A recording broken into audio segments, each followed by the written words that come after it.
Bienvenidos. Hoy vamos a sumergirnos en un texto que es, una defensa apasionada y a la vez una elegía. Es el ensayo La desprestigiada herencia de Cervantes, de Milan Kundera. Un texto increíble que forma parte de su libro El arte de la novela. Y fíjate que él mismo lo define de una forma que ya te da la clave de todo. ¿Cómo lo define? Dice que no es una teoría. Es, y cito, la confesión de un practicante.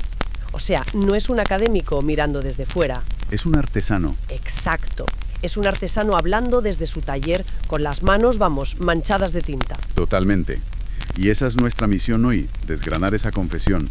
Queremos entender por qué para Kundera la novela es una forma de conocimiento única, casi una herramienta de supervivencia, y por qué sentía que su legado estaba en peligro. Y es que arranca con una idea que es de verdad un auténtico bombazo. Nos han enseñado que la Edad Moderna nace con la ciencia, con Galileo, con la filosofía de Descartes y su pienso, luego existo. Claro, los pilares del pensamiento moderno. Pues Kundera llega y dice, un momento, que aquí falta una pieza. Y sostiene que la Edad Moderna nace, a la vez, con un novelista, con Miguel de Cervantes. Eso me vuela la cabeza.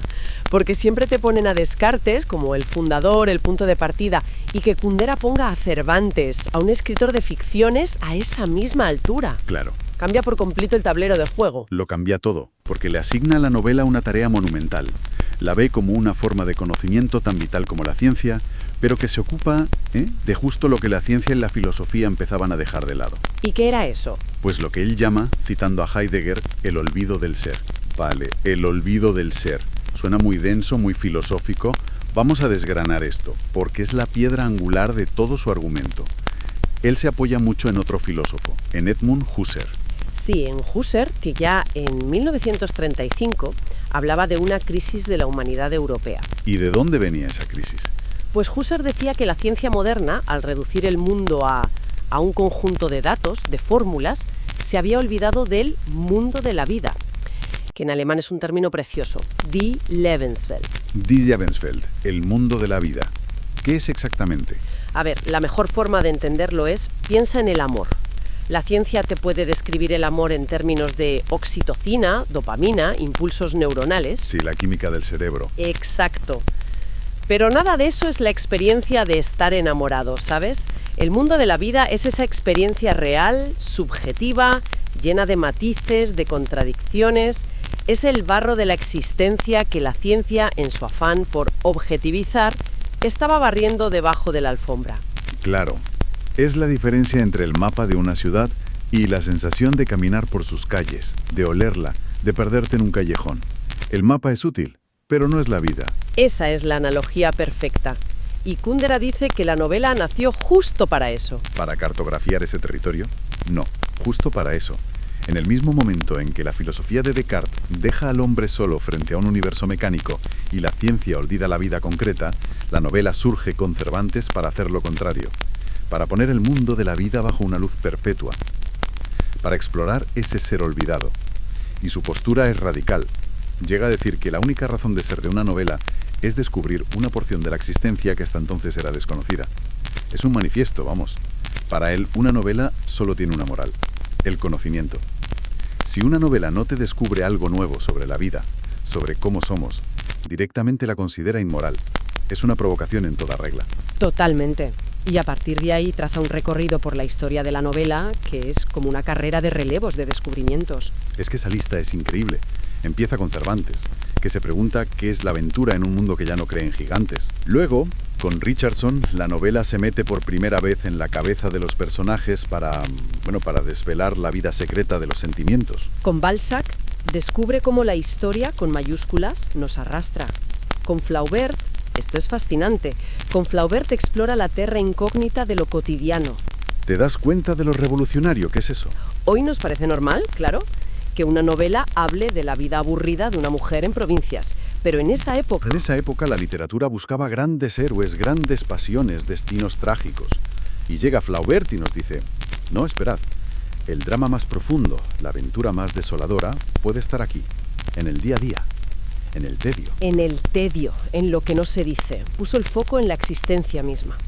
Y cada novelista, según Kundera, encendía una luz en una habitación oscura del ser humano. Tolstói, por ejemplo, nos muestra cómo a veces tomamos las decisiones más importantes por impulsos irracionales. O Proust, que nos enseñó que el pasado no es algo que está quieto, sino algo vivo que te asalta con el sabor de una magdalena. Exacto. Lo que está describiendo es una especie de proyecto de conocimiento colectivo. Un proyecto europeo, supranacional, donde un ruso, un francés y un irlandés están construyendo, sin saberlo, la misma catedral. Y sus hallazgos no pertenecen a sus países. No. Para él, lo que descubre Joyce o Kafka no es de Irlanda o Checoslovaquia, es de toda Europa. Juntos mantienen viva esa exploración, impidiendo que el olvido del ser sea total. Y aquí es donde la cosa se pone, para mí, interesantísima, porque Kundera enfrenta dos visiones del mundo. Por un lado, la de Descartes, con ese yo pensante que se erige como dueño y señor de un universo que puede comprender y dominar. Es la visión heroica del individuo, ¿no? Solo frente al cosmos, pero capaz de descifrarlo. Y frente a eso, Kundera pone la visión de Cervantes. La imagen que usa es potentísima. ¿Cuál? Dice que Don Quijote sale de su casa en un mundo donde Dios, que era el juez supremo que lo ordenaba todo, ha abandonado su puesto. De repente ya no hay una verdad única que separe el bien del mal. El mundo se vuelve ambiguo. Totalmente. La única verdad divina se descompone, dice él, en cientos de verdades relativas y contradictorias. Y cada una de esas verdades la encarna un personaje. Don Quijote tiene su verdad, Sancho la suya, el cura la suya, y todas son a su manera legítimas. Y entonces, ¿la única certeza que nos queda? La que él llama la sabiduría de lo incierto. Él sostiene que los seres humanos tenemos un deseo innato, casi una pulsión, de juzgar antes que de comprender. Queremos un mundo donde el bien y el mal estén claramente delimitados. Que es algo que nos cuesta muchísimo acertar hoy en día, ¿eh? Vivimos en la era de las opiniones tajantes en redes sociales. La idea de decir, no estoy seguro, la situación es ambigua, se ve casi como una debilidad. Exacto. Y Kundera nos dice que esa es precisamente la gran sabiduría que nos ofrece la novela. Precisamente. Las religiones y las ideologías se basan en la certeza, en el o bien, y por eso, dice él, chocan con la novela. Claro, porque exigen tomar partido, exigen que digas, o Ana Karenina es una víctima o su marido Karenin es la víctima. O el protagonista de El proceso de Kafka es inocente. O el tribunal representa una justicia divina y él es culpable. Y la novela se resiste a eso. Nos obliga a vivir en la contradicción. Raskolnikov en Crimen y Castigo es un asesino, pero también es un hombre que sufre y con el que llegas a empatizar. Esa es la clave. La sabiduría de la novela reside en soportar esa relatividad de las cosas humanas, sin la necesidad de un juicio final. Y para ilustrar cómo va evolucionado esto, Kundera usa una metáfora visual demoledora. La del horizonte que se va estrechando. Esa misma. Sí, es una imagen que se te queda grabada. Empieza con Don Quijote, que sale de su casa y el mundo se abre ante él. Es un campo de posibilidades infinitas. Un viaje sin fronteras. El horizonte es casi inalcanzable. Pero un siglo y medio después, en la época de Balzac, ese horizonte lejano ya ha desaparecido. Se ha escondido detrás de las grandes construcciones sociales. La policía, la justicia, el Estado. La historia. Se ha convertido, dice él, en un tren al que es fácil subir, pero del que es casi imposible bajar. El individuo ya no está solo ante el mundo, sino ante la sociedad. El cerco se va estrechando. El siguiente paso es Emma Bovary. Para ella, el horizonte ya no es lejano, es un muro que la rodea. Las aventuras, la vida de verdad, están al otro lado de ese muro. Y como el mundo exterior se ha perdido, el infinito se traslada al interior, al infinito del alma, exacto, a los sueños, las ensoñaciones, la fantasía. Es el único escape de una realidad asfixiante. Pero ese escape también tiene un límite. Y llegamos al final del camino. K, el agrimensor de Kafka en el castillo. Aquí la trampa ya es total. La sociedad, convertida en una burocracia omnipotente y absurda, se ha apoderado de él por completo. Ya ni siquiera puede soñar como Emma Bovary. Todo su ser está absorbido por su proceso. El infinito del alma, si es que todavía existe, se ha convertido, en palabras de Kundera, en un apéndice casi inútil. Y la imagen final es desoladora, es brutal. Don Quijote, que salió de casa a elegir libremente sus aventuras, regresa 3 siglos después convertido en K, a quien su miserable aventura le es impuesta por un simple error administrativo. Es la parodia grotesca de la aventura, Y este recorrido lleva a lo que Kundera llama paradojas terminales, momentos en los que la lógica de la edad moderna parece volverse contra sí misma, y él las ve reflejadas sobre todo en los grandes novelistas centroeuropeos de después de la Primera Guerra Mundial. Kafka, Hasek, Broch, Musil. Esos son. Paradojas terminales. Suena muy apocalíptico. Me cuesta un poco imaginar a qué se refiere. ¿Es simplemente que el mundo se vuelve loco? Es más sutil y terrorífico. No es locura, es una especie de lógica llevada a un extremo que se convierte en un sinsentido absoluto. La primera paradoja que señala es tremenda. En el momento de la victoria total de la razón con mayúsculas, el mundo cae en manos de lo más irracional. ¿Cómo es eso? Pues piensa en la burocracia de Kafka.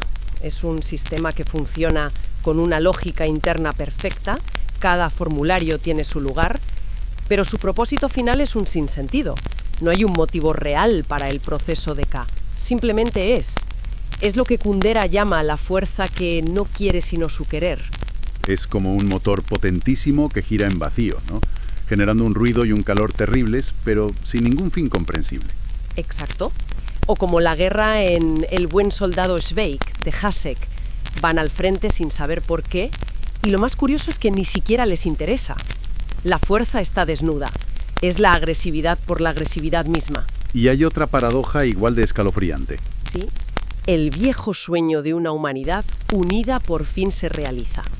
La historia del planeta es un todo indivisible, pero lo que garantiza esa unidad no es la paz, sino la guerra perpetua. Y la consecuencia es aterradora. Nadie puede escapar a ninguna parte. El mundo es una aldea global, pero es una aldea en llamas. Pero aquí hay un punto crucial. Kundera insiste en que estas novelas no son simples profecías políticas, como podría ser 1984 de Orwell. Claro, el mensaje de Orwell es más directo, más político. Precisamente. En cambio, lo que hacen novelistas como Kafka o Broch es descubrir lo que solamente una novela puede descubrir. No nos dicen, cuidado, que viene el totalitarismo. Nos muestran algo mucho más profundo. ¿El qué? Cómo, en estas condiciones, todas las categorías de nuestra existencia cambian de sentido. ¿Qué es la aventura si no tienes libertad? ¿Qué es la vida privada si los enviados del castillo están en tu cama mientras haces el amor? ¿Qué significa el futuro si una guerra inminente va a barrerlo todo? Todo este recorrido, desde el horizonte abierto de Don Quijote hasta la trampa total de Kafka, parece un callejón sin salida. Y aquí es donde Kundera da un giro aún más oscuro. Sí, porque afirma que él no solo lo ha leído, lo ha vivido. El que ha vivido. La muerte real de la novela. Él dice haberla visto en el mundo totalitario de la Checoslovaquia comunista. Allí, bajo la presión de la ideología y la censura, la novela muere de una forma muy particular. No es que dejen de publicarse novelas, claro. No, de hecho se publicaban a millares, pero eran novelas que ya no descubrían nada nuevo. Su única función era confirmar lo que la ideología oficial ya había dicho, confirmar la verdad del partido. Eran, como él las llama, novelas de después de la historia de la novela. Se sitúan fuera de esa gran cadena de descubrimientos que comenzó con Cervantes. No dialogan con Flaubert o con Joyce, dialogan con el último discurso del Comité Central. La novela como exploración, bueno, deja de existir. Pero su preocupación no se limita a esos regímenes. La extiende a Occidente, a nuestro mundo. Ve un conflicto fundamental entre lo que él llama el espíritu de la novela y el espíritu de nuestro tiempo. Que para él está encarnado sobre todo por los medios de comunicación. Y es una oposición frontal. Totalmente. El espíritu de la novela, como hemos visto, es el de la complejidad, la ambigüedad. Cada gran novelano susurra al oído: las cosas son más complicadas de lo que tú crees, mientras que el espíritu de nuestro tiempo, el de los medios, el de las redes, es el de la reducción. Busca la respuesta rápida, el titular impactante, la opinión que excluya la pregunta. Para este espíritu, la sabiduría de Cervantes es una pérdida de tiempo. O tiene razón A o tiene razón B. Siguiente tema. Y hay otro choque brutal que tiene que ver con el tiempo. El espíritu de la novela es el de la continuidad. Cada obra dialoga con las anteriores. Contiene toda la experiencia previa. Es una conversación que dura siglos. Y nuestro tiempo, dice Kundera, se ha obsesionado con la actualidad. Ha reducido el tiempo al único segundo presente. Un presente tan ruidoso y expansivo que borra el pasado y no deja espacio para el futuro. Todo es ahora. Y en ese sistema, la novela deja de ser una obra algo destinado a perdurar, para convertirse en un hecho de actualidad más. Un producto que se consume y se olvida en una semana para dar paso al siguiente. Un gesto sin futuro. La conclusión de Kundera es sombría, pero a la vez increíblemente combativa. Sí, porque dice que si la novela quiere seguir existiendo, si quiere seguir descubriendo, ya no puede ir a favor del progreso del mundo. Tiene que ir en contra. Exacto. Se ha roto esa alianza que la vanguardia artística creía tener con la historia. Los vanguardistas estaban convencidos de que el futuro les daría la razón. Kundera ya no se fía de eso. Entonces, ¿qué nos queda? Si no podemos confiar en el futuro, ¿a qué nos agarramos? Al final del ensayo, él rechaza cualquier lealtad al futuro, al que llama, con una dureza tremenda, el peor de los conformismos, la cobarde adulación del más fuerte. Porque el futuro siempre es más fuerte que el presente, claro. Y cuando se pregunta a qué o a quién se siente ligado, su respuesta es: es de una potencia arrolladora. no me siento ligado a nada salvo a la desprestigiada herencia de Cervantes. Es el broche final perfecto a toda su reflexión. Es una declaración de principios, una toma de partido por ese mundo de la ambigüedad, de la ironía, de la sabiduría, de lo incierto. Es una frase que resuena muchísimo y nos deja con una última idea sobre la que reflexionar. Casi al final, Kundera menciona 4 llamadas no escuchadas en la historia de la novela. Sí, caminos que se abrieron pero que, en su opinión, se abandonaron demasiado pronto, como 4 posibilidades perdidas. ¿Cuáles son? La llamada del juego, esa libertad formal de novelas como Tristram Shandy. La llamada del sueño, esa fusión entre sueño y realidad que solo Kafka consiguió. La llamada del pensamiento, hacer de la novela una síntesis intelectual suprema, como en Musil. Y la llamada del tiempo colectivo, la historia de Europa. Lo que plantea una pregunta final para quien nos escucha, ¿no? Exacto. Si el espíritu de nuestro tiempo, con su simplificación y su obsesión por el presente, parece haberle cerrado el camino a la novela tradicional, ¿podría su futuro consistir precisamente en recuperar esas sendas perdidas? Quizás la forma de inventarse y de seguir protegiéndonos del olvido del ser no sea ir hacia adelante, sino volver a esos cruces de caminos abandonados y ver simplemente a dónde nos llevan.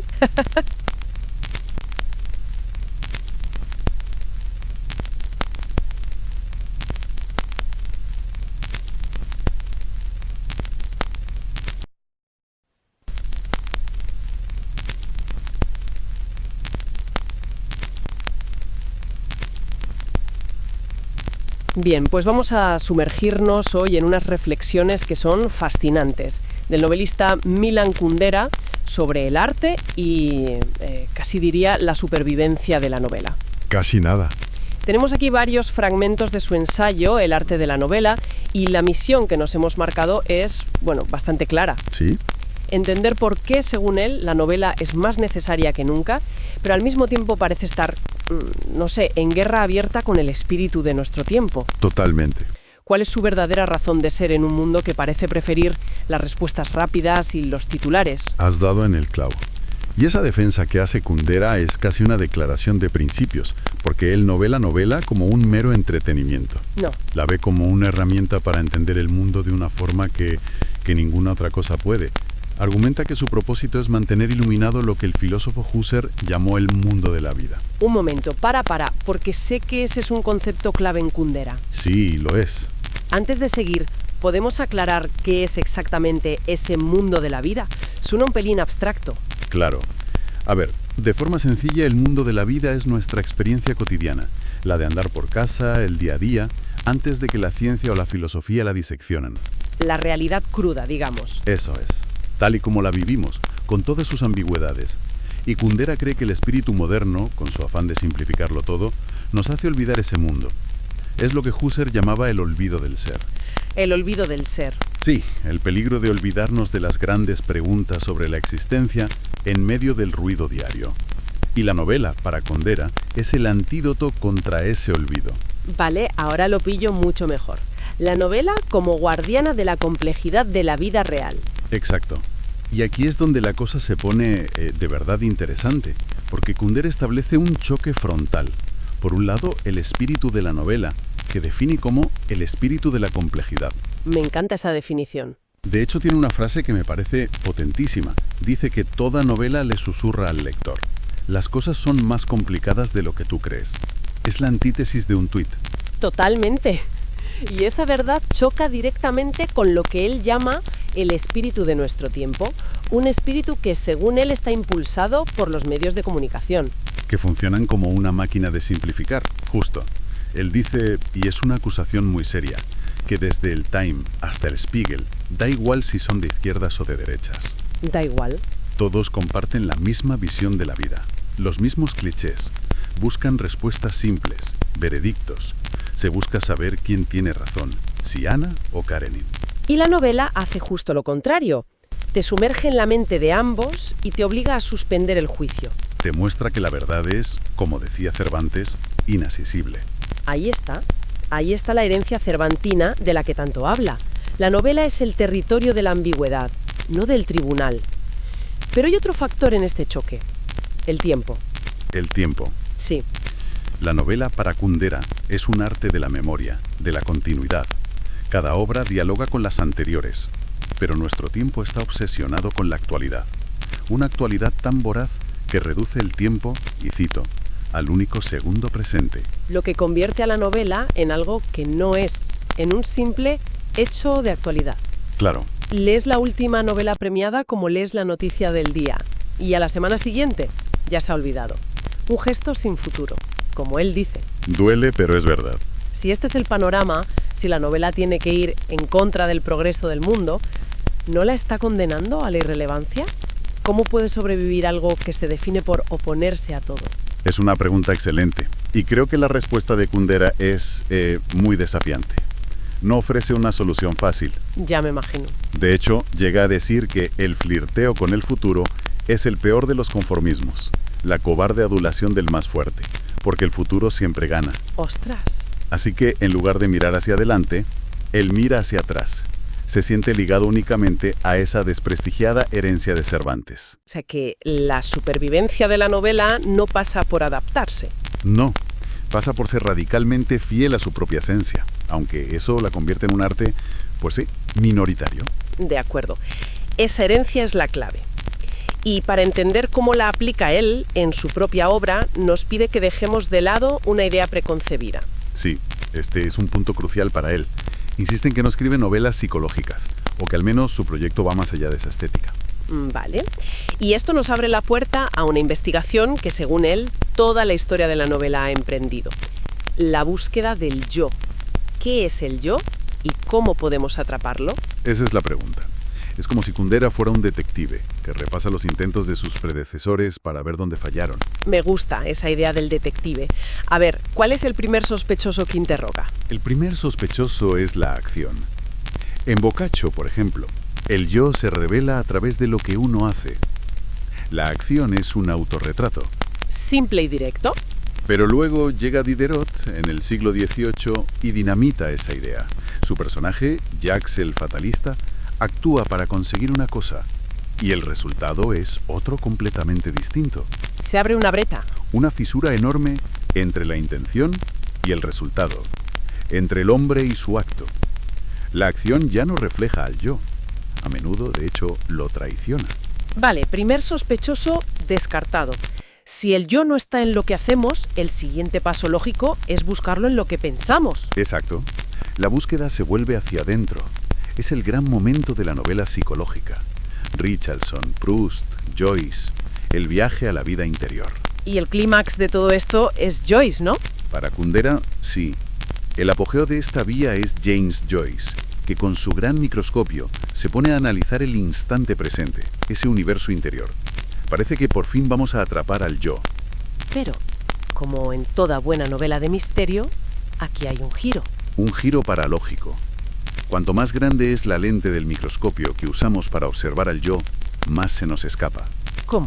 Bajo la lente de Joyce, que descompone el alma en una corriente de átomos, resulta que todos somos iguales. La unicidad del yo, esa esencia que buscábamos, se disuelve. El sospechoso se ha desvanecido. Se ha esfumado. O sea que el yo no está ni en la acción, ni tampoco, en última instancia, en el análisis microscópico de la vida interior. El caso parece haberse enfriado. Totalmente. ¿Cuál es la pista definitiva de Kundera? ¿Dónde lo encuentra él? Aquí es donde introduce a Kafka, que para él representa un cambio de paradigma total. Pensemos en su personaje K. En El proceso o El castillo. Exacto. No sabemos casi nada de él. Ni su físico, ni su biografía, ni sus recuerdos, ni sus complejos. Su yo está completamente absorbido por la situación kafkiana en la que se encuentra. Claro, ya no importa quién era K antes de llegar al castillo. No, Solo importa qué posibilidades tiene dentro del castillo. justo. La pregunta que plantea Kafka es radicalmente diferente. ¿Cuáles son las posibilidades del hombre cuando los condicionamientos exteriores son tan demoledores que los móviles interiores ya no importan? Y esto nos lleva de vuelta a la definición que el propio Kundera da de la novela. Sí, una exploración de lo que es la vida humana en la trampa en que hoy se ha convertido el mundo. El mundo como trampa. Es una imagen potente y muy precisa. Él explica que la vida siempre ha sido una trampa, en cierto modo. Naces sin pedirlo, en un cuerpo que no eliges, y mueres. Sí, hasta ahí de acuerdo. Pero antes, el mundo ofrecía vías de escape.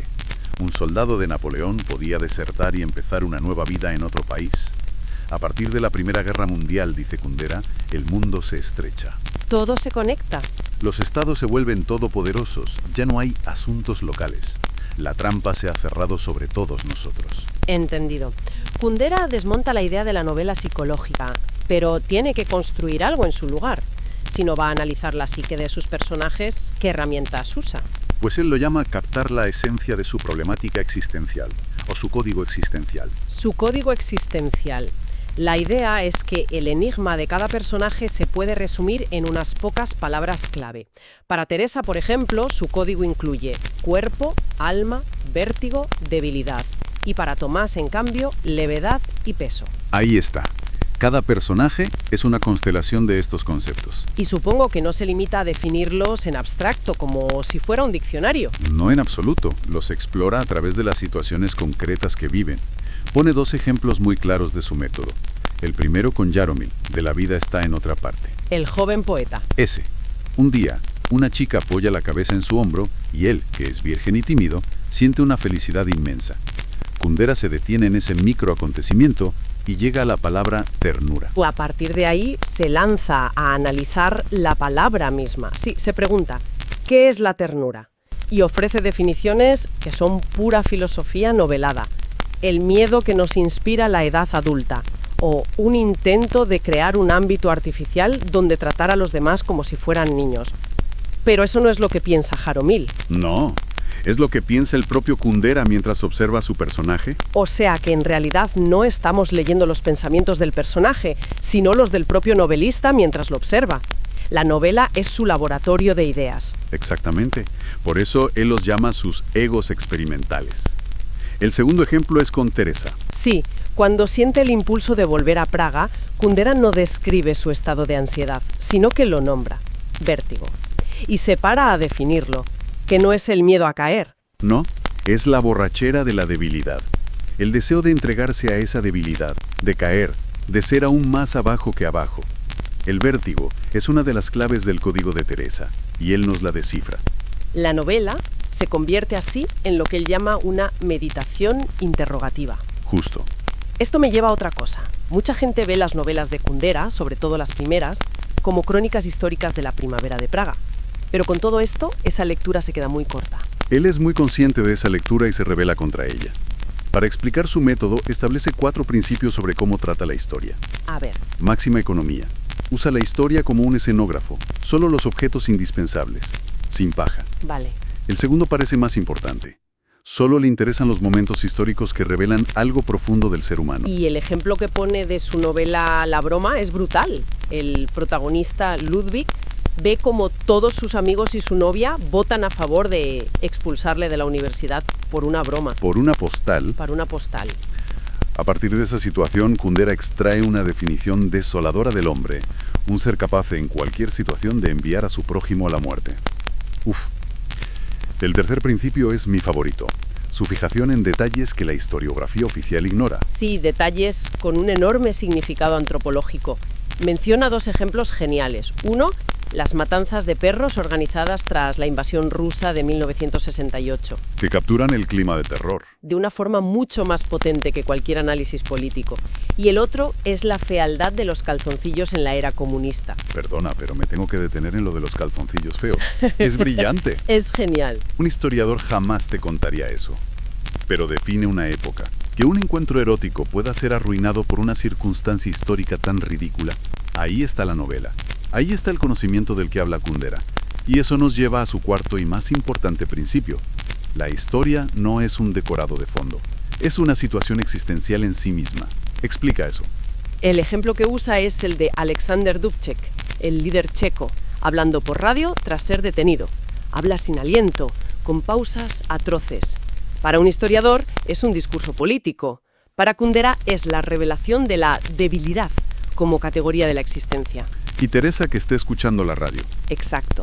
Se identifica con esa debilidad, entiende que ella forma parte de los débiles y por eso decide volver a Praga, la ciudad de los débiles. La historia no es el telón de fondo, es lo que provoca su decisión. Así que utiliza la historia no para contarnos lo que pasó, sino para explorar algo mucho más grande sobre la condición humana. Y para explicar esta idea se apoya mucho en otro autor. Sí, en Hermann Broch. Broch y su novela Los sonámbulos son fundamentales para él. A través de Broch, ¿qué es lo que articula? Su idea más ambiciosa. La novela no examina la realidad, sino la existencia, Y la existencia no es lo que ha ocurrido, sino sino el campo de las posibilidades humanas. El novelista es un explorador de la existencia. El mundo de Kafka, por ejemplo, no es una descripción de la Praga de su tiempo. es una posibilidad. Es la exploración de una posibilidad extrema y no realizada del mundo humano. Nos hace ver de lo que somos capaces. Y basándose en Broch y otros, Kundera traza una especie de mapa de nuestro tiempo, identificando 5 posibilidades, 5 arquetipos existenciales. Un mapa de la psique moderna, sí. El primer punto cardinal es K, el personaje de Kafka. La seriedad absoluta. La identificación con el poder, la burocracia, hasta el punto de aceptar la propia culpa. En el polo opuesto está El buen soldado Zweig, de Jaroslav Hasek. La no seriedad absoluta. La no aceptación del poder, pero no con la rebelión, sino negándose a tomar nada en serio. Transforma el mundo en una broma gigante. Y luego añade a los 3 personajes de la novela de Broch, los sonámbulos. Correcto. Primero, Pasenau. El hombre atado a valores heredados que ya están vacíos. Se refugia en el uniforme. Luego, Esh. El fanático de una época sin Dios, que busca desesperadamente un valor al que aferrarse, sea cual sea. Es la rabia de querer creer en algo. Y finalmente, Huguenau. O sea que lo que nos está diciendo Kundera es que en el fondo todos navegamos entre estos 5 polos. Básicamente. O nos sometemos como K, nos reímos como Zweig, nos aferramos al pasado como Pasenov, buscamos un nuevo fanatismo como Esquish o nos aprovechamos del caos como Huguenau. Es un mapa bastante desolador, la verdad. Es un mapa de las posibilidades que nos ofrece la trampa del mundo. Y todo esto se basa en un mecanismo que Broch llama la lógica irracional de la confusión. Espera, confusión, con un guión. Me encanta el término, Es muy bueno. porque resalta esa idea de fundir con, de mezclar cosas que no tienen nada que ver. Esa es la clave. No reaccionamos a la realidad, sino a los símbolos en los que la convertimos. El ejemplo que pone Kundera de la novela de Broch es perfecto.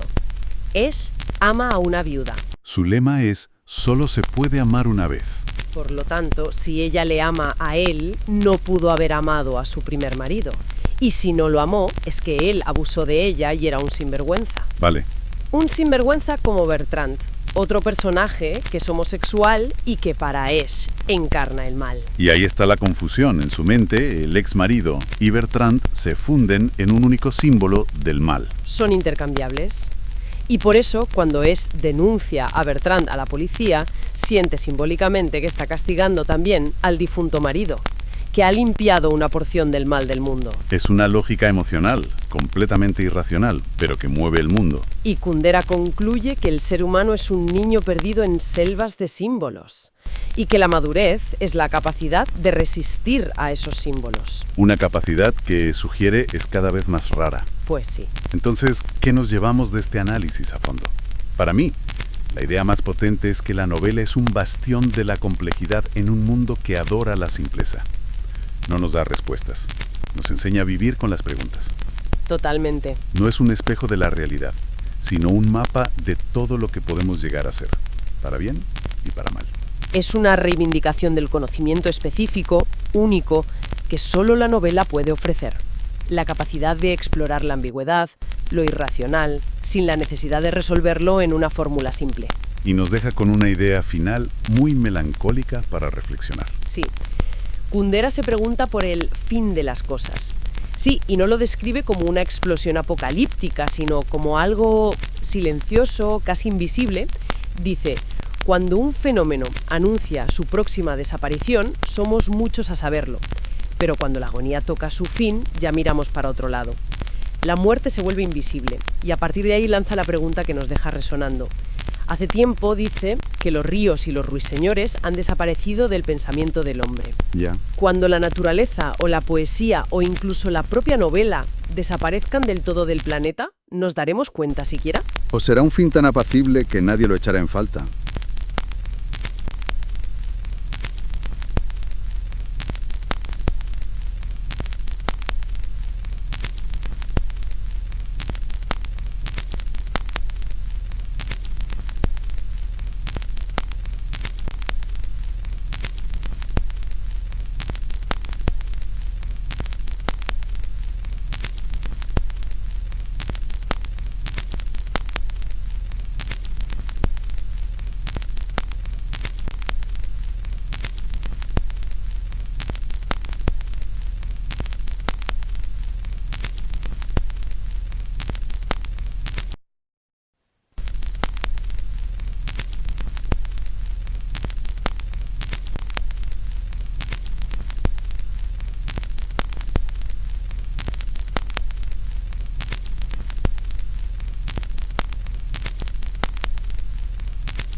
Porque Kundera nos deja un montón de pistas analizando a otros autores. Sí, es como si nos diera las piezas para que construyamos nosotros el retrato robot de su novela perfecta. Justo. Queremos entender qué demonios será para él una novela. O sea, qué la hace grande, qué secretos esconde. Es que esa es la clave. No te da un manual de instrucciones, te obliga a pensar. Y empieza de una forma muy curiosa, no hablando de sí mismo, sino de otro novelista, Hermann Broch. Cierto, y de algo que llama lo incumplido en sus obras. Exacto. Que a mí de primeras me suena a fracaso, ¿no? En plan, esto no lo consiguió. Ahí está la genialidad de Kundera. Él le da la vuelta por completo. No lo ve como un fracaso, para nada, sino como una fuente de inspiración. ¿Cómo? Dice que las grandes obras son como minas de oro. Precisamente por ser tan ricas, siempre dejan vetas sin explorar. Son esas posibilidades no realizadas las que le sirven a él para construir su propio programa artístico. Vale, ya pillo. O sea, que mira lo que a Broch le faltó para definir lo que él sí quiere hacer. ¿Y qué es lo que le faltó según él? Pues identifica 3 carencias fundamentales. La primera es la falta de lo que llama un arte de despojamiento radical. Para un momento. Despojamiento radical. ¿A qué se refiere con eso? ¿A limpiar el texto? ¿A ir al grano? Exactamente. Piensa en un escultor que quita todo el mármol que no es la estatua. Kundera admira la complejidad que Broch intenta capturar, pero siente que a veces se pierde en ella. Le falta un bisturí para cortar la grasa y dejar solo el músculo, la esencia. Entendido. Quitar el ruido. Vale. ¿Y la segunda carencia? La segunda es la falta de un arte del contrapunto novelesco. Contrapunto. Eso me suena a música, como varias melodías sonando a la vez. Justo. Piensa en una banda donde bajo, guitarra y batería tocan líneas distintas, pero juntas crean una sola canción que es una pasada. Kundera quería hacer eso con la novela, que la filosofía, la historia, los sueños, que todo sonara a la vez, en igualdad, sin que una cosa pisara a la otra. Ya veo. Que en Broch a veces el ensayo domina demasiado, ¿no? Eso es. Parece que la narración es solo un acompañamiento. ¿Y la tercera carencia? Dime, es la falta de un ensayo de un arte del ensayo específicamente novelesco. Es decir, un ensayo que solo pueda existir dentro de la novela. Ah, claro, porque los de Broch a veces suenan un poco a tratado académico, ¿no? Exacta. Como muy categóricos. Exacto. Kundera busca un ensayo que sea más juguetón, irónico, hipotético. que no dé respuestas, sino que plantee preguntas. O sea que usa la crítica a Broch para construir su propio manifiesto. Y aquí es donde se pone súper interesante, porque su idea choca de frente con lo que la academia llama moderno.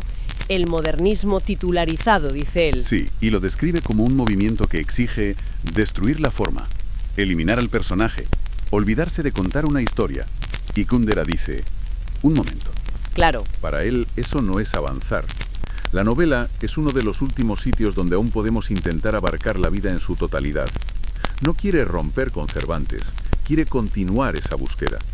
Hay una especie de melancolía en su visión, ¿sabes? Como si sintiera que ese arte se está perdiendo. Totalmente. Como si el mundo moderno ya no lo valorase.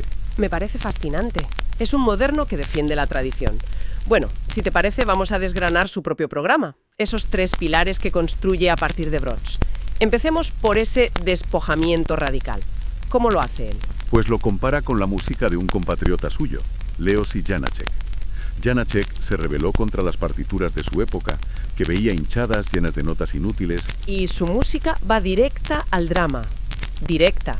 Pues Kundera quiere hacer lo mismo con la novela. Liberarla de los automatismos. Automatismos.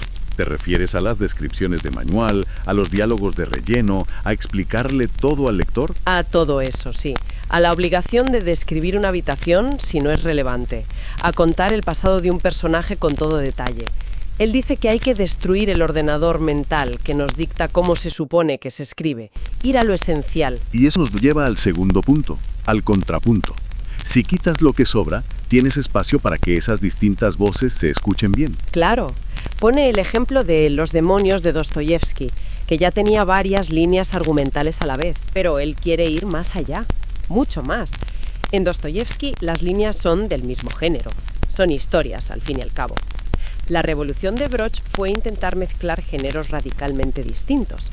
Novela, reportaje, poema, ensayo. Pero antes has dicho que para Kundera, Broch no lo consigue del todo. Suena un poco a caos, ¿no?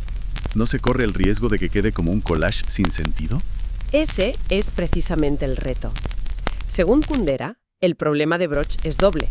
Primero, las voces no son iguales, la parte novelesca domina. Y segundo, no forman un todo indivisible. Podrías quitar el ensayo y la novela principal seguiría en pie. A ver si lo he entendido. Para que su contrapunto funcione, necesita 2 cosas. Primera, que ninguna voz sea más importante que otra. Y segunda, que si quitas una, todo se desmorona. ¿Es así? No se podría haber dicho mejor. Y para demostrarlo, pone un ejemplo de su propia obra, El libro de la risa y el olvido. Así. En una parte mezcla 5 elementos. Una anécdota, un relato, un ensayo musicológico, una fábula y la historia del poeta Paul Eluard volando sobre Praga. Una mezcla curiosa. Pero es que ninguno de esos elementos podría existir por separado. Juntos, todos giran e iluminan una única pregunta central. ¿Qué es un ángel? El conjunto es indivisible. Vale, eso me lleva al tercer pilar, el ensayo. Has dicho que le suena algo académico, dogmático. ¿Cómo encaja eso en una novela sin que parezca que el autor te está dando una clase? Esa es la cuestión, y su respuesta es brillante. Dice que fuera de una novela todo son afirmaciones. Un político afirma, un filósofo afirma. Pero dentro de la novela no se afirma. Es el territorio del juego, de la hipótesis, de la ironía. La meditación novelesca es interrogativa, no asertiva. Tener que defenderla a muerte. Pone el ejemplo de Dostoyevsky otra vez. Cuando el personaje de Chatov expone sus ideas, Dostoyevsky no está diciendo «esto es lo que yo pienso». Claro, lo relativiza. Inmediatamente. Lo describe como un idealista deslumbrado y semi-aplastado por esa idea. El pensamiento dogmático, al entrar en la novela, se vuelve una posibilidad más. ¿Y el propio Kundera lo hace? Sí, él admite que interviene, pero siempre con un tono lúdico o provocador. Su famoso ensayo sobre el kitsch en la insoportable levedad del ser es crucial, pero nunca lo escribe con un tono solemne. Es una meditación, no un sermón. Hablando de construcción, de cómo monta sus novelas, hay algo que a mí me vuelve loca. Una obsesión casi matemática. El número 7. El número 7, sí. Casi todas sus novelas tienen 7 partes. Él mismo dice que no es algo premeditado, sino un imperativo profundo, inconsciente. Y de nuevo lo compara con la música. con el cuarteto de cuerda Op. 131 de Beethoven, que también tiene 7 movimientos. O sea que está componiendo con capítulos, no solo escribiendo. Eso es. Cada una de las 7 partes es como un movimiento de una sinfonía, con su propio tempo, moderato, presto, adagio, y su propia atmósfera. Y el tempo no es solo por el número de páginas, ¿verdad? No, es más sutil. Es la relación entre la duración narrativa y el tiempo real. Una parte puede tener 100 páginas que cubren solo una tarde, y eso es un adagio. Otra puede tener 20 páginas que cubren 10 años, y eso es un presto vertiginoso. Es alucinante el nivel de control arquitectónico. He leído sobre el ejemplo de La broma, donde la estructura matemática es una locura. Es asombrosa. El monólogo del protagonista, Ludwig, ocupa 2/3 de todo el libro. 2/3. Y los otros 3 personajes se reparten el tercio que queda, en proporciones que van disminuyendo. 1/6, 1/9, 1/18. Y esto no es arbitrario. Crea lo que él llama la iluminación de los personajes. ¡Wow! O sea que la estructura define la importancia y el carácter de cada uno. Ludwig está a plena luz, y los otros reciben una luz cada vez más ténue. Y lo más fascinante es el caso de un personaje clave, Lucía. Es importantísima, pero no tiene ni un solo capítulo propio. No escuchamos su voz. ¿Solo la vemos a través de los demás? Exacto. Lo que le da una aura de misterio, de ser inalcanzable. Como él dice, es como si estuviera al otro lado del cristal. Es una decisión de arquitectura que define por completo al personaje. Y me imagino que no todas sus novelas son tan polifónicas. Menciona otro modelo, ¿no? Sí, él habla de su bigamia entre 2 formas. Una es esta. La otra es lo que llama la composición vaudevilesca, como en La despedida. Más teatral. Mucho más homogénea, casi inverosímil en sus coincidencias.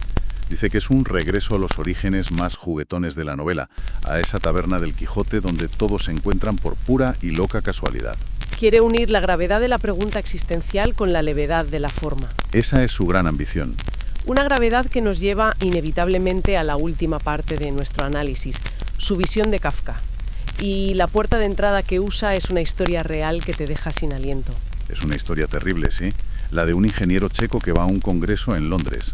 Al volver a Praga, se encuentra con una noticia en el periódico del partido que dice que ha calumniado a su país y que se ha quedado en Occidente. Una mentira total. Pero la noticia viene del Ministerio del Interior. Le dicen que es un error, pero que no habrá rectificación. Y ahí empieza la pesadilla. Su vida se convierte en la noticia falsa. Lo vigilan, le intervienen el teléfono, pierde el trabajo. La presión es tan insoportable que, al final, no le queda más remedio que huir ilegalmente. Te convierte, a la fuerza, en el emigrado que la mentira había inventado. Y es la frase final la que te hiela la sangre. El castigo encontró la falta. ¡Qué historia más brutal! Y es real. Me deja helada pensar que la ficción de Kafka a veces se queda corta. Esto es literal. Y a partir de aquí, Kundera define lo kafkiano. Lo define en 4 puntos clave. El primero, el poder se convierte en un laberinto. Nunca llegas al despacho donde se tomó la decisión. La institución tiene sus propias leyes, incomprensibles. El segundo punto que menciona es que el expediente, el papel, se convierte en la auténtica realidad. Y tu vida de carne y hueso es solo una sombra. El ingeniero es la sombra de un error en un archivo. Es casi teológico, ¿no? La verdad está en otra parte, en un registro inaccesible. Y el tercero me parece una inversión psicológica absoluta. Totalmente. Normalmente, la culpa busca un castigo. Aquí es al revés. El castigo busca la falta. Espera, ¿cómo es eso posible? Porque lo absurdo del castigo es tan insoportable que la víctima necesita encontrarle un sentido. Para poder soportar el sufrimiento, empieza a buscar dentro de sí una razón, una culpa por pequeña que sea. Se pone en marcha lo que Kundera llama la máquina de la autoculpabilización. Es un mecanismo de supervivencia terrible. Y queda un cuarto punto, que es casi el más cruel. Lo horrible de lo cómico. Sí, la situación es tan absurda que es casi una broma, pero solo hace gracia desde fuera. La víctima está atrapada dentro. Lo cómico no alivia lo trágico, lo aniquila. Le quita el consuelo de la grandeza. Su tragedia no es épica, es ridícula. Y aquí llega la gran pregunta que se hace Kundera.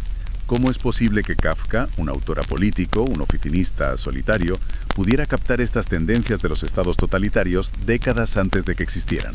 La respuesta que da es fascinante. La encuentra en lo más íntimo. Eso es. ¿No me digas qué? En la familia. ¿En la familia? El poder endiosado del padre, esa dinámica, es el microcosmos donde Kafka aprendió las técnicas de la culpabilización que luego el totalitarismo aplicaría a toda la sociedad. Claro. La sociedad totalitaria quiere borrar la frontera entre lo público y lo privado. Quiere que seamos una única gran familia vigilada por el gran padre. La violación de la intimidad es el punto de partida. Claro. Por eso la gran obsesión de Kafka no era la soledad, sino la soledad violada. Sus personajes nunca consiguen estar solos. Acá le ponen dos ayudantes que le siguen hasta en la cama. A Joseph K. lo detienen en su cama. Su infierno es la imposibilidad de escapar de la gente. Entonces, ¿fue Kafka un profeta? Y Kundera dice que no. Para explicarlo, cita a otro poeta checo, Jan Skadsel, que escribió: el poeta no inventa los poemas. El poema está en alguna parte ahí detrás. El poeta no hace sino descubrirlo. ¡Qué imagen más bonita! O sea, Kafka no predijo el futuro. Simplemente descubrió una posibilidad humana que estaba ahí, latente, oculta, ahí detrás. Una posibilidad que, por desgracia, la historia también descubriría más tarde y pondría en escena a escala masiva. Él vio esos mecanismos en la oficina y en la familia. Vio la poesía aterradora que se escondía en la burocracia. Exacto. Transformó la materia más antipoética que uno puede imaginar en una de las obras más potentes de la historia. Así que, resumiendo el viaje, para Kundera, la novela es una forma de conocimiento, una meditación sobre la existencia con una libertad casi infinita, una arquitectura musical que une lo más grave con lo más ligero. Y nos deja con esa imagen de Kafka no como un santo o un profeta, sino como un explorador valiente de las posibilidades más aterradoras y a la vez cómicas que se esconden en nuestra condición. El propio Kundera admite al final que se siente un poco atrapado en esa bigamia de sus dos formas favoritas, la polifónica y la vaudevilesca, y que sueña con cometer una gran infidelidad inesperada. Sí, lo deja ahí. Y eso me deja pensando. ¿En qué? Pues en que si la novela es, como él dice, una forma de libertad casi sin límites, y su historia está llena de caminos que no se han explorado, ¿qué nuevas formas, qué infidelidades a la tradición podrían surgir hoy para intentar capturar la locura de nuestra propia existencia? Es una buena pregunta. Es una pregunta que se queda flotando en el aire.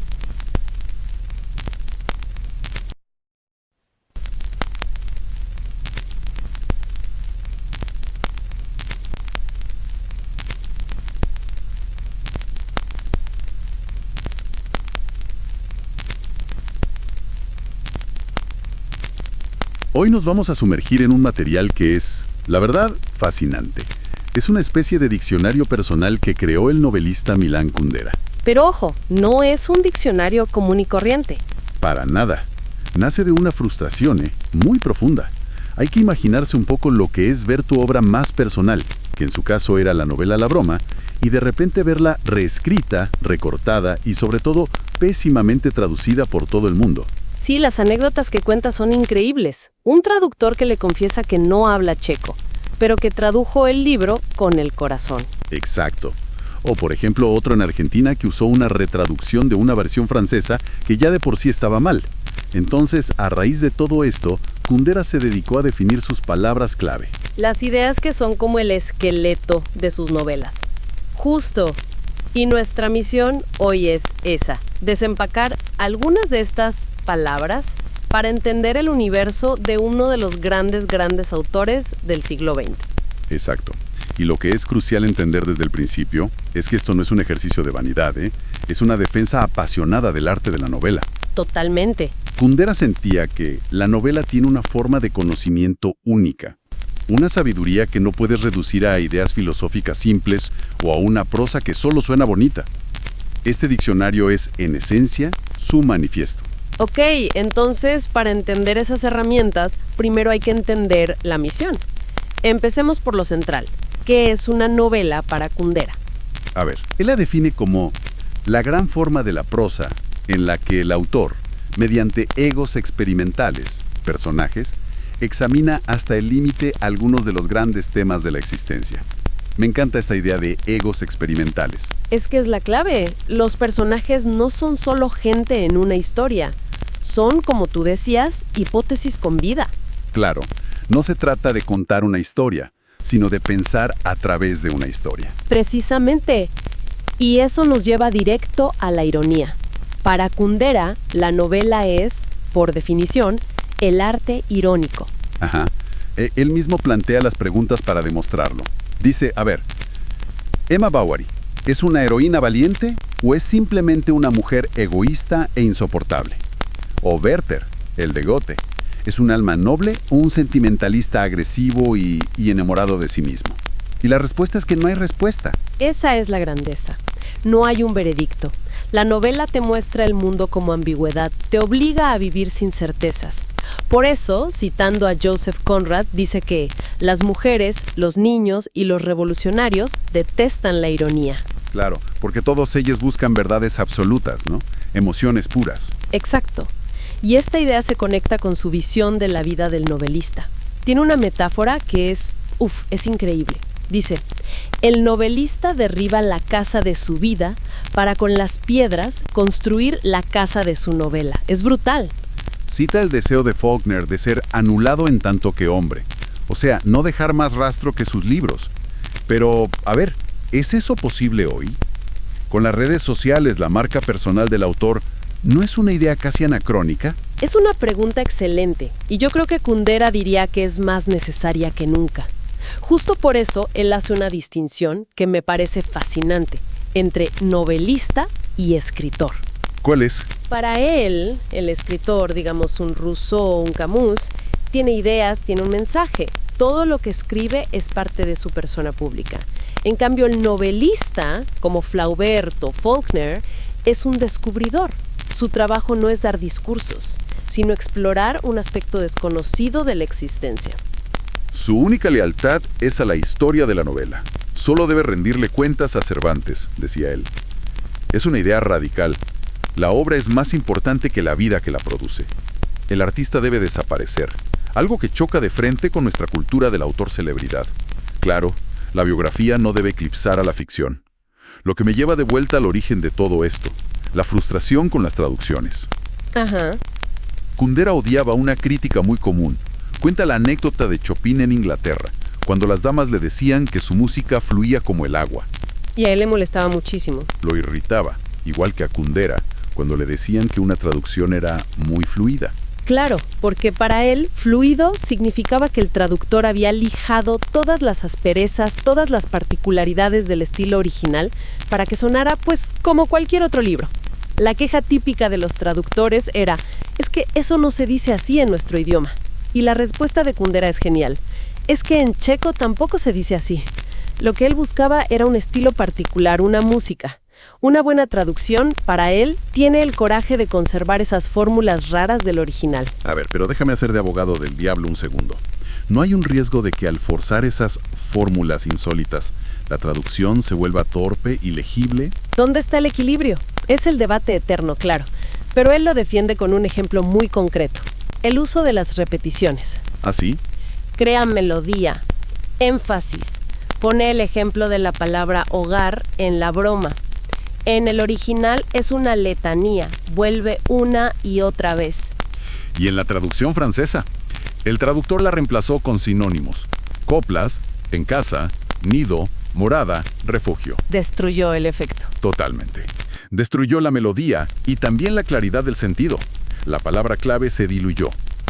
Él cita a Pascal. Si las palabras repetidas son adecuadas, hay que dejarlas, son su marca. El equilibrio está en ser fiel a la intención artística. Y hablando de esa lucha por la palabra precisa, creo que tenemos que hablar de la que es, quizá, su palabra clave más famosa y más malinterpretada: kitsch. Absolutamente. En Francia, la primera vez se tradujo como arte de pacotilla. O sea, como si fuera solo mal gusto. Pero es mucho más profundo. Mucho más. Para Kundera, el kitsch es esa necesidad del hombre kitsch de mirarse en el espejo del engaño embellecedor y sentirse satisfecho. Es una actitud ante la vida que niega todo lo inaceptable: la muerte, la duda, la mierda, la ironía. El kitsch es el mundo sin ambigüedad. Exacto. Y da ejemplos muy provocadores. No habla de souvenirs, menciona la música de Tchaikovsky, de Rachmaninoff, o películas como Dr. Zhivago. Eso puede chocar a mucha gente, ¿no? Claro, porque no es una cuestión de calidad técnica.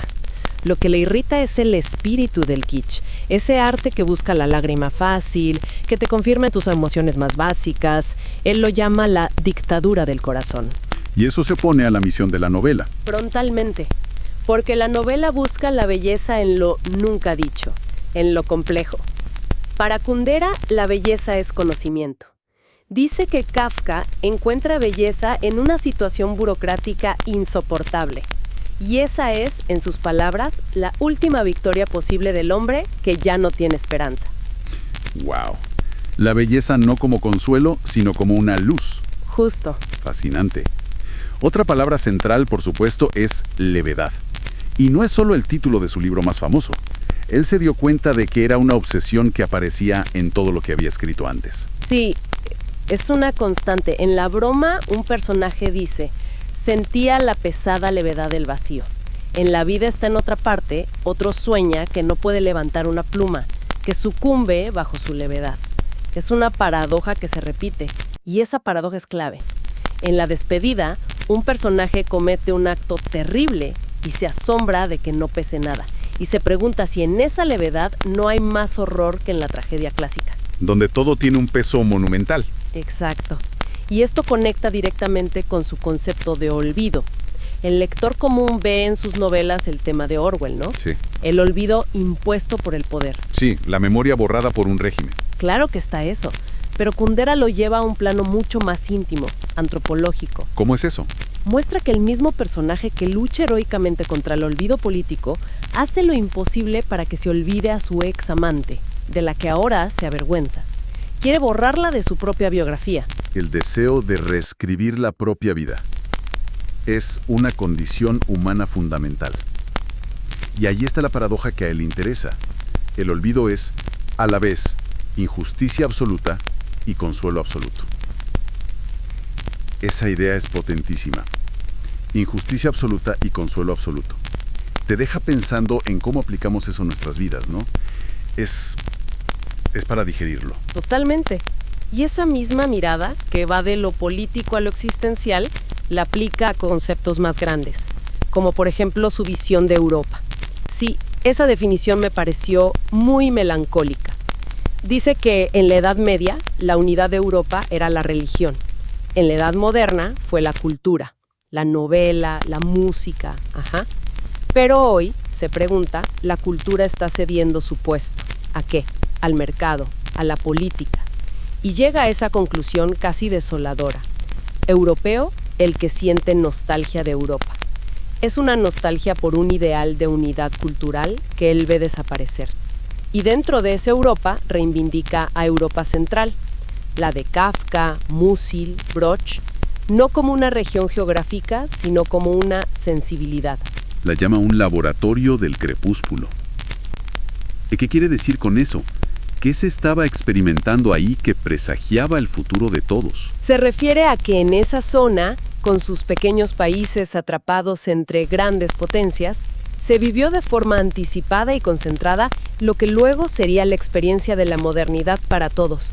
El colapso de los imperios, la burocracia absurda, la sensación de que la historia es incontrolable. Y el individuo es una pieza insignificante. Exacto. Kafka no escribió una alegoría del totalitarismo, describió los mecanismos de un poder moderno y anónimo que ya existían. Por eso Europa Central es, para él, el verdadero corazón de la experiencia moderna del siglo XX. Entiendo. Y eso me lleva a otra de sus grandes distinciones, la que hace sobre el arte moderno. Sostiene que no hay uno sino dos. Sí, es una idea iluminadora. Por un lado, está el modernismo que él llama lírico. Es el que celebra el mundo moderno, la velocidad, el futuro. Pensemos en los futuristas. Una fascinación por la revolución y la utopía. Eso es. Y por otro lado está el modernismo antilírico, que es escéptico, crítico, irónico. Es el que ve el mundo moderno como un laberinto. Ahí es donde ubica a Kafka, a Musil, a Beckett. Para Kundera, con el tiempo la herencia de este segundo modernismo es la que adquiere mayor grandeza. Hoy, un siglo después, ¿cuál de esas dos corrientes crees que predomina? Nuestra cultura de startups y optimismo tecnológico Es una nueva forma de modernismo lírico. Es una analogía perfecta. Creo que ambas coexisten. El discurso público, sobre todo el tecnológico, es profundamente lírico. Habla de disrupción, de cambiar el mundo. Pero gran parte del arte más interesante sigue explorando esa beta antilírica. La ansiedad, la alienación. La tensión que Kundera identificó sigue definiendo nuestra cultura. Así que este diccionario es mucho más que una lista de palabras de un autor. Es un mapa para navegar no solo su obra, sino una herramienta para pensar nuestro propio mundo. Absolutamente. Y en el fondo, defiende una idea que hoy puede sonar controversial, la del valor estético. En una época en que todo parece ser cuestión de gustos, él insiste en que el arte tiene una historia, y que esa historia es una persecución de valores. Exacto. Sostiene que si descartamos la cuestión del valor, si ponemos un signo de igualdad entre Bach y el rock, o entre Proust y las tiras cómicas, la evolución del arte pierde todo el sentido. No es esnobismo, es entender que la novela es una forma de conocimiento que ha ido evolucionando. Y esa defensa del valor estético nos deja con una reflexión final que parece casi profética. Kundera advertía que sin una meditación sobre el valor, la historia del arte se convierte en un inmenso y absurdo depósito de obras. Donde todo se mezcla sin jerarquía. Y hoy vivimos en eso, ¿no? Un mundo de contenido infinito donde los algoritmos deciden por nosotros. La pregunta que queda flotando es, ¿cómo ejercemos esa meditación sobre el valor que Kundera defiende? ¿Estamos perdiendo la capacidad de distinguir la obra del depósito, la señal del ruido?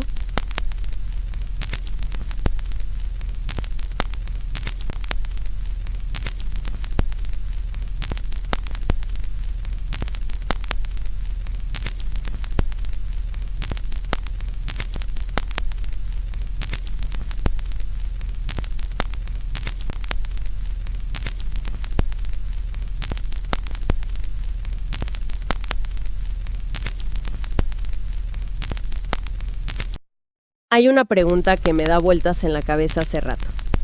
¿Qué tipo de sabiduría nos puede ofrecer una novela que no encontremos, digamos, en la filosofía o en la ciencia? Hoy vamos a meternos de lleno en la obra de Milan Kundera para buscar respuestas, específicamente en una selección de textos de su libro El arte de la novela. La idea es explorar por qué él veía la novela como un baluarte de la individualidad, de la duda, en un mundo que nos empuja cada vez más a las certezas absolutas. Exacto. Y para Kundera, esto no era un juego intelectual, para nada. Él no veía la novela como simple entretenimiento. Para él, era una forma de conocimiento en sí misma. Es un arte que nace, fíjate, en la Edad Moderna, justo cuando nace la idea del individuo. Y él sostiene que el destino de ambos, de la novela y del individuo, está completamente entrelazado. Hoy vamos a desgranar por qué, según él, la novela es más necesaria que nunca. De acuerdo. Entonces, entremos en materia. Kundera arranca con una idea de Flaubert, que es bastante provocadora. Dice que el novelista es quien busca desaparecer detrás de su obra, que renuncia a ser una figura pública.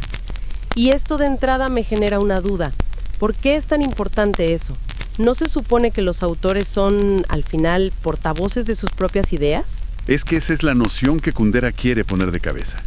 Él afirma algo que suena casi herético. Dice que las grandes novelas son siempre un poco más inteligentes que sus autores. Espera. Eso suena muy contraintuitivo. ¿Cómo puede una obra ser más inteligente que la persona que la creó? Parece una contradicción. Parece. Pero él lo explica con un ejemplo que es brillante y que está en los textos. El caso de Tolstói escribiendo Ana Karenina. En el primer borrador que Tolstói tenía en mente, el personaje de Ana era una mujer bastante antipática. Su final trágico no era una tragedia, sino un castigo justo y merecido por sus acciones. Una visión muy moralista. Muy moralista, exacto. Claro, una visión que encajaba perfecto con las convicciones del propio Tolstói en esa época, ¿no? Un juicio claro, directo. Justamente, pero aquí es donde ocurre la magia, digamos. A medida que escribía, Tolstói empezó a escuchar otra voz, una que no era la de su propia moral, sino una que Kundera llama la sabiduría de la novela. Es como si la propia obra le exigiera ir más allá de sus juicios personales, y el resultado es que Ana Karenina se transforma. ¿Y en qué sentido se transforma? Deja de ser un caso a juzgar para convertirse en un ser humano complejo lleno de contradicciones. Un individuo que de pronto tiene derecho a ser comprendido, no simplemente condenado. Y es ahí donde la novela se vuelve más sabia que su creador.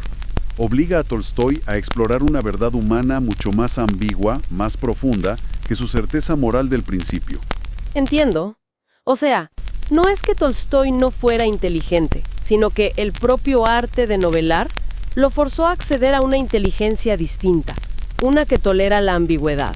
Y supongo que eso nos lleva a la metáfora central de Kundera, esta idea de que François Rabelais oyó un día la risa de Dios y que así fue como nació la primera gran novela europea. ¿Qué es exactamente esa risa de Dios? Esa metáfora es el corazón de todo. Se basa en un proverbio judío que Kundera cita. El hombre piensa, Dios ríe. Y esa risa no es de burla, ojo. Es de una comprensión superior, casi tierna. Según Kundera, Dios ríe al ver al ser humano por 3 razones. La primera es porque el hombre piensa, busca la verdad, pero la verdad absoluta siempre se le escapa. Ok, la verdad se nos escapa, eso es bastante claro en la historia humana. Pero la segunda razón que mencionas, que cuanto más piensan los humanos, más se alejan sus pensamientos entre sí, eso suena casi como una celebración de la diversidad, no algo de lo que reírse. Es que la risa de Dios viene de ver cómo los humanos, buscando una única verdad con mayúscula, terminan creando miles de verdades relativas, y a menudo irreconciliables. La ironía es esa, que la búsqueda de la unidad genera una fragmentación infinita.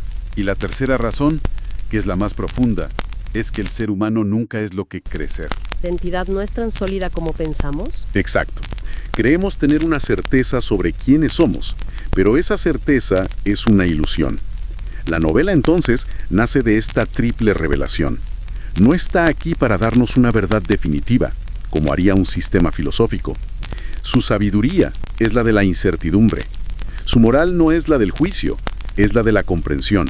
Explora lo relativo de las cosas humanas. Y es aquí donde la cosa se pone tensa, porque esta idea de un mundo sin verdades absolutas choca de frente con un tipo de persona que Kundera identifica como el enemigo.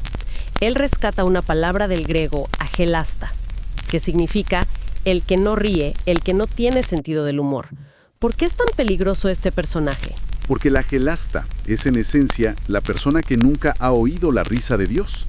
Es alguien que vive convencido de que la verdad es clara, es única, y que por supuesto él la posee.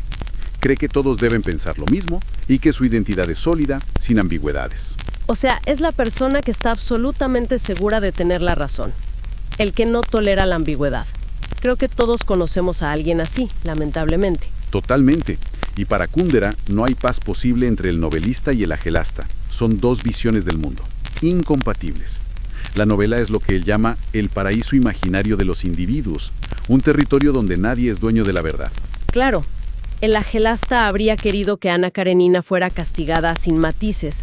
Hubiera preferido el primer borrador de Tolstói, el que era moralmente sencillo. Sin duda, porque la novela crea un espacio para la duda, para la empatía, para entender que incluso personajes opuestos como Ana y su esposo Karenin tienen cada uno sus razones, su propia perspectiva.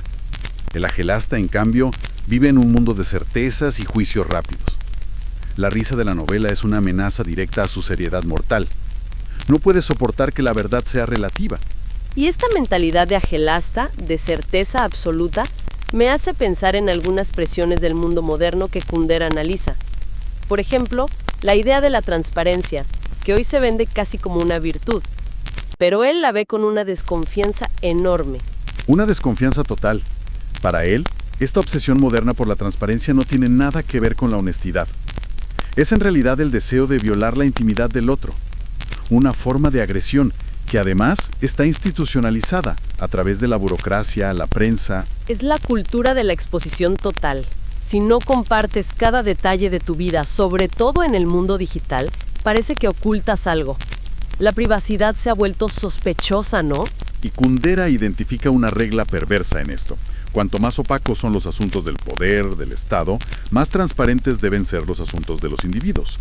Se nos exige revelar nuestra salud, finanzas, vida familiar, y todo se justifica con el derecho a la información, que él ve como un derecho que se usa para anular otro fundamental, el derecho a la intimidad. Es una pesadilla. Y junto a esa presión por la transparencia, hay otro concepto que me pareció escalofriante: el uniforme o uniforma. Kundera cita una idea de Heidegger que dice que un hombre sin uniforme hoy da una impresión de irrealidad. Es un cambio radical en la historia del individuo, y él cree que Kafka fue el primero en captarlo. Antes, la meta era huir del uniforme, ser diferente, afirmar la individualidad. Era un ideal.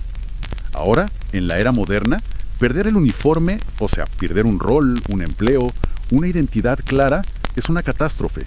Es ser expulsado de la realidad. Es como la presión actual por tener una marca personal en redes sociales. Si no tienes ese uniforme digital, esa identidad pulida y empaquetada, es como si no existieras profesionalmente. ¿Va por ahí? Va exactamente por ahí. Es la misma lógica. El agrimensor en el castillo de Kafka no busca libertad. Busca desesperadamente un uniforme de empleado para poder tener contacto con lo real, para ser alguien. Y lo más alarmante, según Kundera, es que esta uniformización ha avanzado tanto que ya ni la vemos. La gente, dice él, vive en la euforia de su vida uniforme sin darse cuenta del uniforme que lleva puesto. Porque cuando algo se vuelve omnipresente, se vuelve invisible.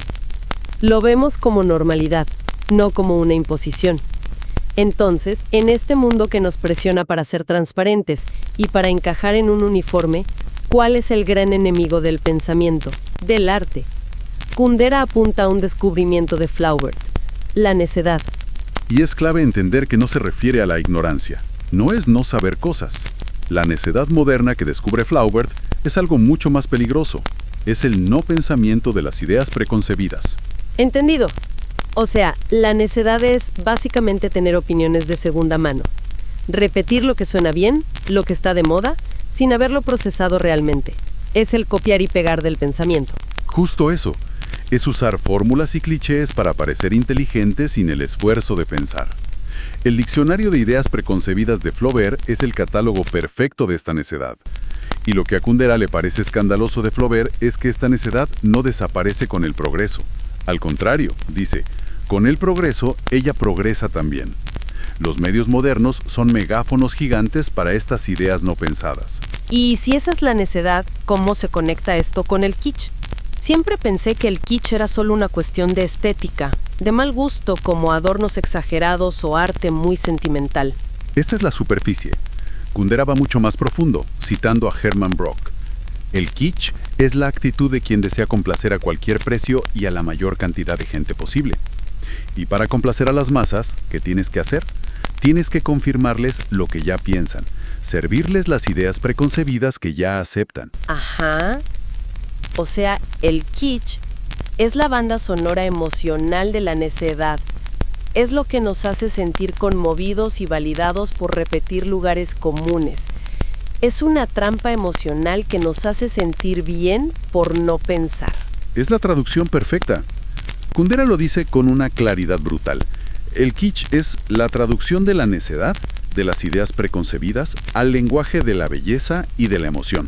Es lo que nos hace llorar por trivialidades, lo que nos da esa emoción fácil, prefabricada, que confirma nuestras certezas más simples.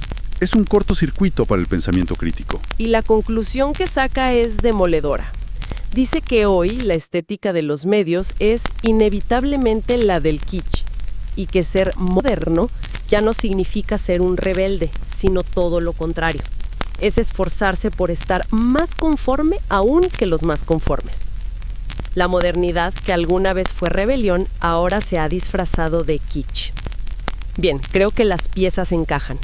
Si lo entiendo bien, el argumento de Kundera es que el arte de la novela, que nace de esa risa de Dios, creó un espacio único para la duda, donde la verdad es ambigua y donde cada individuo merece ser comprendido, no juzgado. Exacto. Un refugio para la individualidad frente a las verdades absolutas. Pero ese refugio está amenazado por lo que él describe como un enemigo de tres cabezas. Primero, los agelastas, los que no ríen, que exigen una única verdad. Segundo, la necedad moderna, ese no pensamiento que nos hace repetir ideas. Y tercero, el kitsch, que le pone música y emoción a esa necedad para que nos sintamos bien siendo conformistas.